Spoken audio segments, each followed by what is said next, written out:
Hello and welcome back to another Inspiration Clan video tutorial. Today I'm going to show you how to dodge and burn on a new layer in a non-destructive workflow. So let's jump straight into Photoshop, and we have this portrait image, and what I'm going to do, I'm just going to perform some dodging and burning directly onto the image. So we've got our dodge tool, so we're just going to brighten up all the highlights, which is on the right side of this portrait, the right side of the man's face. I'm just going to chuck some in there quick, nice and quick, just for the sake of this tutorial. So there we go, and just do some on the jumper here, brighten up the jumper. Okay, and then I'm just going to select the burn tool.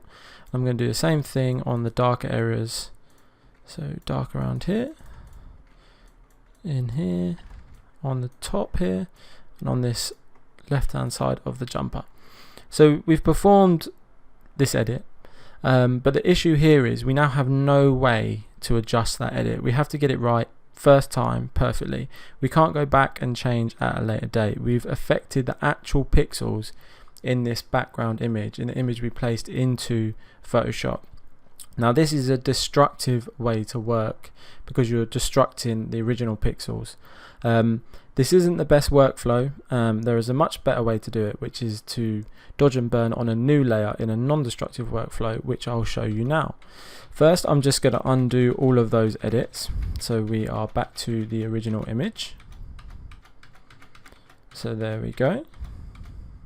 Perfect, back to our original image. Now what I'm going to do now is show you how to perform this edit the exact same way, but in a non-destructive way.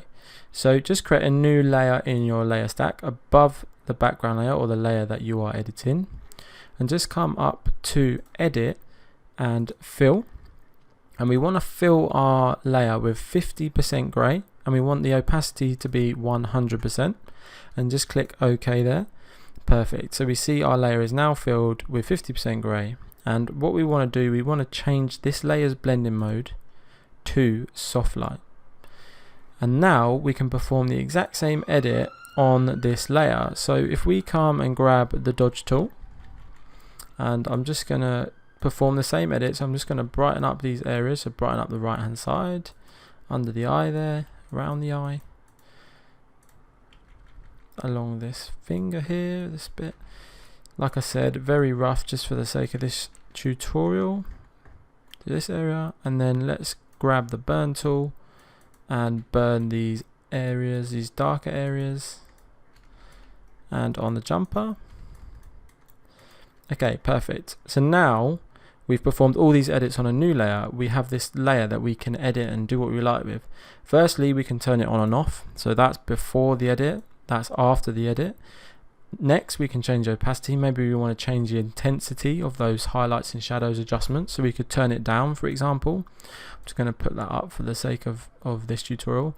And also, more importantly, what it allows is, say for example now we perform another 50 edits or 100 edits in a composition.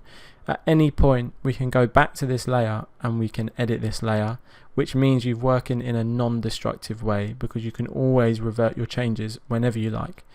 And believe me, it's super handy when you're doing a big composition.